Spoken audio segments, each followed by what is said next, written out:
എന്റെ നെയിമിൽ വരുമ്പോ കൂട്ടി വായിക്കുന്നത് അമ്മയെന്നുള്ളതാണ്. AMMA ആണ്. ഒരിക്കലും അത് അമ്മയാവില്ല. കാരണം അമ്മയാകണമെന്നുണ്ടെങ്കിൽ അതിനൊരു നെടുന്തൂണായ അച്ഛനുണ്ടാകണം. അച്ഛനില്ലാത്ത ഒരു സംഘടനയാണ് അമ്മ. സംഭവിച്ചുകൊണ്ടിരിക്കുന്നതാണ് നമ്മുടെ ജീവിതത്തിലുള്ളത്. ഇനി വരുന്നത് എന്താണോ അതിന് രണ്ടു കൈ നീട്ടി സ്വീകരിക്കുക എന്നുള്ളതാണ്. എന്താണെങ്കിലും വരും അല്ലേ? വരും, വരട്ടെ.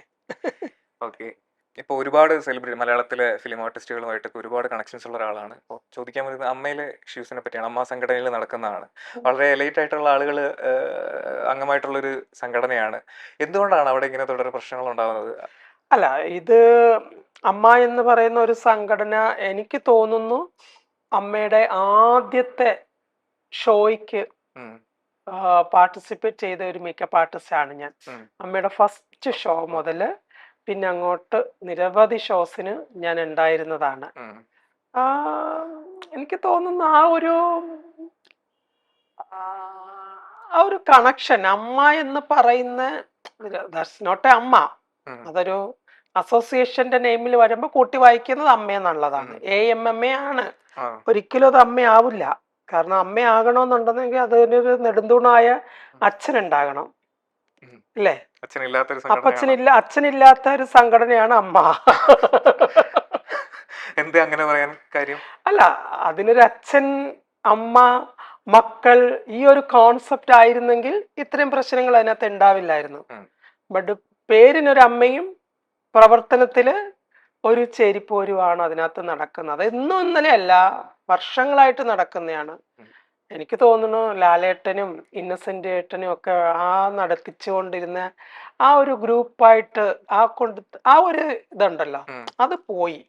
അതായിരുന്നു നല്ലത്. എനിക്ക് അത് നന്നായിട്ട് തോന്നിയിരുന്നു. ആ കാലഘട്ടത്തിലെ പ്രവർത്തനങ്ങൾ കണ്ടിട്ടുള്ള ഒരാളെന്ന നിലയിൽ നല്ല കോർഡിനേഷൻ ആയിരുന്നു. ബാബുച്ചേട്ടനാണെങ്കിലും അതൊരു നല്ലൊരു കോർഡിനേഷൻ ആയിട്ട് എനിക്ക് ഫീൽ ചെയ്തിരുന്നു. ബട്ട് എനിക്ക് കുറച്ച് ഇങ്ങോട്ട് വരെ കുറച്ച് പുതിയ എക്സിക്യൂട്ടീവ് അംഗങ്ങൾ അതിനകത്തേക്ക് കയറുന്നു. പുതിയൊരു സംഘടന നേതൃസ്ഥാനം പുതുതായിട്ട് വരുന്നു. ബട്ട് അത് എത്രത്തോളം വർക്കൗട്ട് ആവുമോ എന്നുള്ളത് എനിക്ക് ഒരു സംശയമായിരുന്നു. But I am not part of Amma സംഘടന. ബട്ട് ഔട്ട് സൈഡിൽ നോക്കുമ്പോൾ ഞാൻ അമ്മ സംഘടനയായിട്ട് ഒരു പാർട്ടായിട്ടാണ്. കാരണം ഞാൻ മേക്കപ്പ് ചെയ്യുന്ന നിരവധി ആർട്ടിസ്റ്റുകൾ അതിലെ മെമ്പേഴ്സാണ് എന്നതുകൊണ്ട് തന്നെ അമ്മയിലെ ഒരു കാര്യങ്ങളും ഞങ്ങൾ ഇതുവരെ പുറത്ത് സംസാരിച്ചിട്ടില്ല. ഇവൻ ശ്വേത ചേച്ചി എനിക്ക് നല്ല ക്ലോസ് ഫ്രണ്ടാണ്. മറ്റു ആർട്ടിസ്റ്റുകൾ രമ്യ നമ്പീശൻ നല്ല ക്ലോസ് ഫ്രണ്ടാണ്, ഭാവന ക്ലോസ് ഫ്രണ്ടാണ്. ബട്ട് ഇവരാരോടൊന്നും ഞാൻ അമ്മയുടെ സംഘടനയെ പറ്റി എന്താണ് പ്രവർത്തനം, ഇതാണോ എന്നൊന്നും ഞാൻ ചോദിച്ചിട്ടില്ല. ആകെ കൂടി ശ്വേത ചേച്ചി പ്രസിഡന്റ് ആവുന്ന സമയത്ത് എനിക്കൊരു സന്തോഷം. എനിക്കറിയാവുന്ന ആളാണല്ലോ, ഒരു സ്ത്രീ നേതൃസ്ഥാനത്തേക്ക് വരുന്നു, അത് നല്ല പ്രവർത്തന വിജയം കൈവരിക്കട്ടെ എന്ന് പറഞ്ഞു ഒരാശംസ ശ്വേത ചേച്ചിക്കും കൊടുത്തു, മറ്റുള്ളവർക്കും കൊടുത്തു എന്നതേ ഉള്ളൂ. അതിനപ്പുറത്തേക്ക് ഇതിനിപ്പോ എത്ര കാലം കഴിഞ്ഞാലും ഈ ചേരിപ്പോരുകൾ അമ്മ എന്ന് പറയുന്ന സംഘടനയിൽ മാത്രമല്ല, എല്ലായിടത്തും ഉണ്ട്. രാഷ്ട്രീയം പോലെ തന്നെയാണ് സിനിമയും. അത് ശരിക്കും കുടുംബ പശ്ചാത്തലങ്ങളിൽ നിന്നാണ് ഇതെല്ലാം വഴിത്തിരിഞ്ഞ് വന്നത്. അപ്പൊ കുടുംബത്തിൽ നടക്കുന്നതെല്ലാം സിനിമാ സംഘടനയിൽ നടക്കുന്നു, സിനിമാ സംഘടനയിൽ നടക്കുന്നതെല്ലാം രാഷ്ട്രീയത്തിൽ നടക്കുന്നു എന്നതേ ഉള്ളൂ. അല്ല, ഈ ലാസ്റ്റ് സംഭവിച്ച ഈ വിഷയത്തിൽ ആരുടെ ഭാഗത്താണ് ശരി, അങ്ങനെ ആലോചിച്ചിട്ടുണ്ടോ? എന്തായാലും ആ പ്രശ്നത്തെ പറ്റി കൂടുതൽ കാര്യങ്ങൾ കേട്ടിട്ടുണ്ടായിരിക്കുമല്ലോ. എനിക്ക് ആരുടെ ഭാഗമാണ് ശരി, ആരുടെ ഭാഗമാണ് തെറ്റ് എന്ന് ഞാൻ ഇതുവരെ പറയാനായിട്ട് ഞാൻ അൻസിബയായിട്ടും സംസാരിച്ചിട്ടില്ല, ശ്വേത ചേച്ചിയായിട്ടും സംസാരിച്ചിട്ടില്ല. എനിക്ക് കുറച്ച് അടുപ്പമുള്ളവർ അവർ രണ്ടുപേരുമാണ്. അവർ രണ്ടുപേരോടും അടുപ്പമുണ്ട്. അപ്പൊ ഞാൻ അൻസിബ എടുത്ത നിലപാടിനെ അൻസിബയ്ക്ക് ഞാൻ പിന്താങ്ങിയിട്ടുള്ള ആളാണ്. അതെ, കാരണം അൻസിബ പറഞ്ഞ ഒരു കാര്യം, ഒരു മതസംഘടന അസോസിയേഷനിൽ ഫണ്ട് കൊടുത്ത് ആ അമ്മ എന്ന് പറഞ്ഞ സംഘടനയെ വളർത്തേണ്ട ഗതികേട് അമ്മ സംഘടനയ്ക്ക് വന്നിട്ടില്ല എന്നുള്ളത് ഒരു നഗ്ന സത്യം തന്നെയാണ് അല്ലെ? ഒരു അമ്പലത്തിനൊരു പബ്ലിസിറ്റി, അമ്പലം സ്പോൺസർ ചെയ്യുന്നു എന്ന് പറയുമ്പോൾ നമുക്ക് ജീവിതത്തിൽ ആദ്യമായിട്ട് കേൾക്കുന്ന ഒരു കേൾവിയാണ് അല്ലെ? സ്പോൺസേർഡ് ബൈ ഇന്ന ടെമ്പിൾ, സ്പോൺസേർഡ് ബൈ ഇന്ന പള്ളി, സ്പോൺസേർഡ് ബൈ ഇന്ന മസ്ജിദ് എന്നൊക്കെ കേൾക്കുന്നത് നമുക്കൊരു പുതിയ കാര്യം. അംഗദാത്വം മാത്രമല്ല, അല്ലാണ്ട് ഇപ്പം ജോയി ആലുക്കാസ്, കല്യാൺ സിൽക്ക് എന്നൊക്കെ കേൾക്കുന്നത് നമുക്ക് സുപരിചിതമാണ്. മറ്റേതൊരു അപരിചിതമായിട്ട് തോന്നി, അത്രേ ഉള്ളൂ. ഇപ്പൊ പറഞ്ഞു ഈ പഴയ കമ്മിറ്റി ആയിരുന്നു ഇന്നസെന്റ് ഏട്ടൻ അല്ലെങ്കിൽ ലാലേട്ടനൊക്കെ ഉള്ള പഴയ കമ്മിറ്റി ആയിരുന്നു നല്ലത്, അവർ നല്ല രീതിയിൽ പ്രവർത്തിച്ചുകൊണ്ടിരുന്നതാണെന്ന് പറഞ്ഞു. കാരണം അത് പറയാനുണ്ടായിട്ടുള്ള ആ. കാരണം ആ സമയത്ത് നടന്ന അമ്മ ഷോസിലെല്ലാം ഞാൻ ഒരു പാർട്ട് മേക്കപ്പ് ആർട്ടിസ്റ്റ് ആയിരുന്നു. ഉം. അപ്പൊ എനിക്ക് അതിന്റെ പ്രവർത്തന രീതികളും അതിന്റെ ഒരു കോർഡിനേഷനും ഒക്കെ കാണുമ്പോൾ എനിക്ക് നല്ല നല്ല സന്തോഷം, കോർഡിനേഷൻ നല്ല ആയിരുന്നു. കോർഡിനേഷനും നല്ല കാര്യങ്ങൾ ചെയ്തിരുന്ന ഒരു സംഘടനയായിട്ട് എനിക്ക് തോന്നി. ഉം. അതുകൊണ്ടാണ്. ഇപ്പൊ അല്ലാണ്ട് ലാലേട്ടനും ലാലേട്ടനോടുള്ള മമത കൊണ്ടോ സ്നേഹം കൊണ്ടോ അല്ല.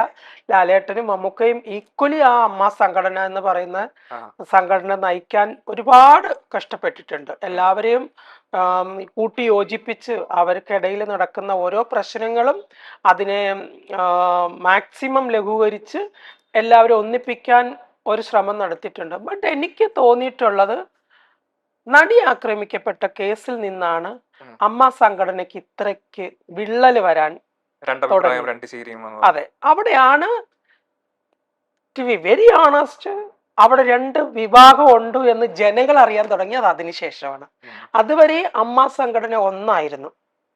അതിന്റെ പ്രവർത്തന രീതികൾ വളരെ സുതാര്യമായിരുന്നു. ബട്ട് നടി ആക്രമിക്കപ്പെട്ട കേസിന് ശേഷം ഈ അമ്മ സംഘടനയിൽ വളരെയധികം ചേരിപ്പോരുണ്ടെന്നും ഒരുപറ്റം സ്ത്രീ കൂട്ടായ്മകൾ ഒരു ഭാഗത്തുണ്ടെന്നും ഒരു പക്ഷം സൂപ്പർ സ്റ്റാറുകൾ ഒരു പക്ഷത്തുണ്ടെന്നും ഇത് രണ്ടിനും പറ്റാതെ ഇടയ്ക്ക് നിൽക്കുന്ന കുറച്ച് പേരുണ്ടെന്നും ഒക്കെ നമുക്ക് വ്യക്തമായിട്ട് പൊതുജനങ്ങൾക്ക് മനസ്സിലാക്കി കൊടുത്ത സാഹചര്യങ്ങളായിരുന്നു 2017 മുതൽ. ഓക്കെ. അപ്പോൾ ഈ ആ കേസിൽ, നടി ആക്രമിക്കപ്പെട്ട കേസിൽ വളരെ ശക്തമായിട്ട് അഭിപ്രായം പറയുകയും അതിൽ സാക്ഷി വരികയൊക്കെ ചെയ്തതാണ്. അപ്പോൾ വളരെ പ്രൊമിനന്റ് ആയിട്ട് വർക്ക് ചെയ്തുകൊണ്ടിരിക്കുന്ന താങ്കൾക്ക് പോലും ആ സമയത്ത് വർക്ക് നിഷേധിക്കപ്പെട്ടു എന്നൊക്കെ ഉള്ള രീതിയിൽ പറഞ്ഞിരുന്നു. Doesn't matter. കാരണം ഞാൻ ഇന്നും ആലോചിക്കുന്നുണ്ട്, എനിക്കറിയാവുന്ന കാര്യങ്ങൾ ഞാൻ പറയാതിരുന്നു എങ്കിൽ, ഉം. ഞാൻ എൻ്റെ വായടച്ചിരുന്നു എങ്കിൽ എനിക്ക് ഒരുപാട് ഉയരങ്ങളിലേക്ക് പോകാൻ പറ്റുന്ന വഴികൾ എനിക്ക് തുറന്നു കിട്ടുമായിരുന്നു. പല പ്രമുഖ കല്യാണ മേക്കപ്പുകൾ എനിക്ക് കിട്ടുമായിരുന്നു. അത് പറഞ്ഞില്ലായിരുന്നെങ്കിലോ, അതങ്ങനെ ഞാൻ പറഞ്ഞില്ലായിരുന്നുവെങ്കിൽ, സാക്ഷി പറഞ്ഞില്ലായിരുന്നു. സാക്ഷി പറഞ്ഞില്ലായിരുന്നുവെങ്കിൽ പല പ്രമുഖ വർക്കുകളും എനിക്ക് കിട്ടിയനായിരുന്നു.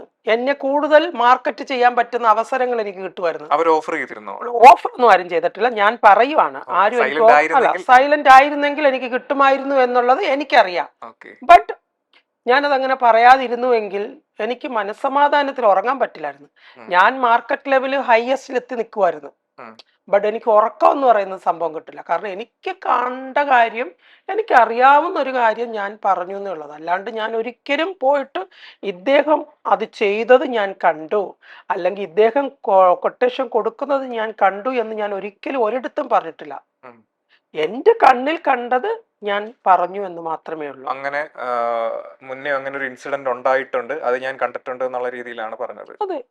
അപ്പൊ അത് ഇതിലേക്ക് വഴിവെച്ചു എന്നുള്ള തരത്തിലാണല്ലോ കാര്യങ്ങൾ. വാട്ട് എവർ ഇറ്റ് ഈസ്, ഞാൻ എന്താണ് കോടതിക്ക് മുമ്പാകെ പറഞ്ഞതെന്ന് ഇരു ഭാഗത്തുമുള്ള അഡ്വക്കേറ്റുമാർക്കറിയാം.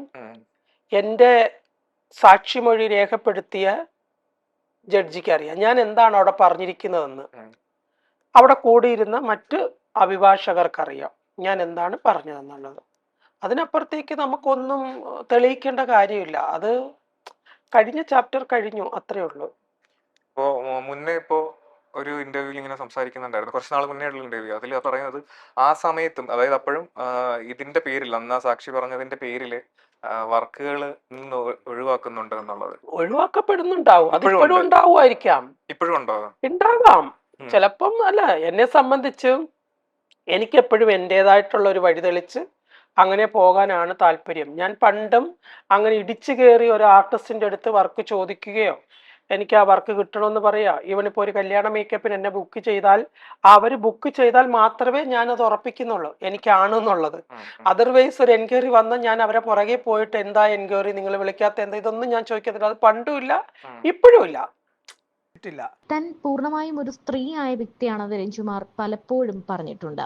രഞ്ജു അടുത്ത സൗഹൃദം സൂക്ഷിക്കുന്ന കുറേ താരങ്ങളുണ്ട്. നമ്മുടെ ഈ സിനിമ ഇൻഡസ്ട്രി നോക്കുകയാണെങ്കിൽ പല താരങ്ങളുടെയും വിവാഹത്തിനും അല്ലെങ്കിൽ പ്രത്യേക ഫംഗ്ഷന് എല്ലാ കാര്യങ്ങൾക്കും മേക്കപ്പ് ചെയ്യുന്നത് രഞ്ജുമാറാണ്. നമ്മുടെ ഭാവനയുടെ വിവാഹമാണ് അതിൽ ഏറ്റവും ഹിറ്റായി മാറിയ ഒരു വിവാഹം.